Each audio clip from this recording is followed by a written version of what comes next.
கடற்படையால் சிறைபிடிக்கப்பட்டுள்ள மீனவர்களை விடுவிக்க நடவடிக்கை எடுக்குமாறு நடுவண் அமைச்சருக்கு முதலமைச்சர் ஸ்டாலின் கடிதம். டெல்லி முதலமைச்சராக பொறுப்பேற்றுக் கொண்டார் அதிஷி. ராமர் வனவாசம் சென்றபோது பரதனுக்கு ஏற்பட்ட வலியை உணருவதாக உருக்கம்.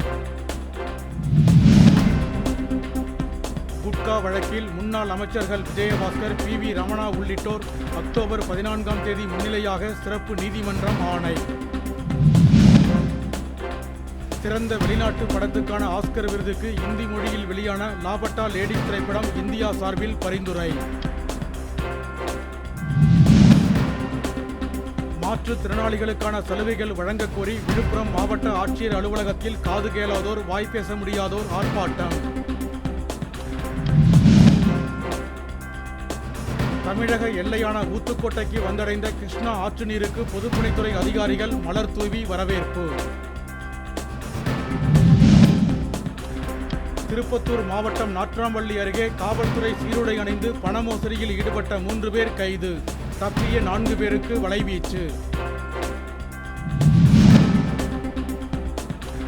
ஊக்கத்தொகை வழங்கப்படாததை கண்டித்து விருதுநகரில் பால்வளத்துறை அலுவலகத்தை முற்றுகையிட்டு உற்பத்தியாளர்கள் போராட்டம்.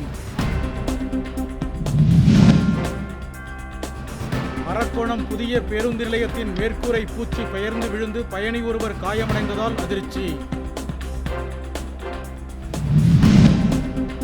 பொள்ளாச்சி அருகே அங்கலக்குறிச்சி தொடக்க நலவாழ்வு நடுவத்திற்குள் புகுந்த முள்ளம் பன்றி 3 மணி நேரம் போராடி பிடித்த வனத்துறையினர்.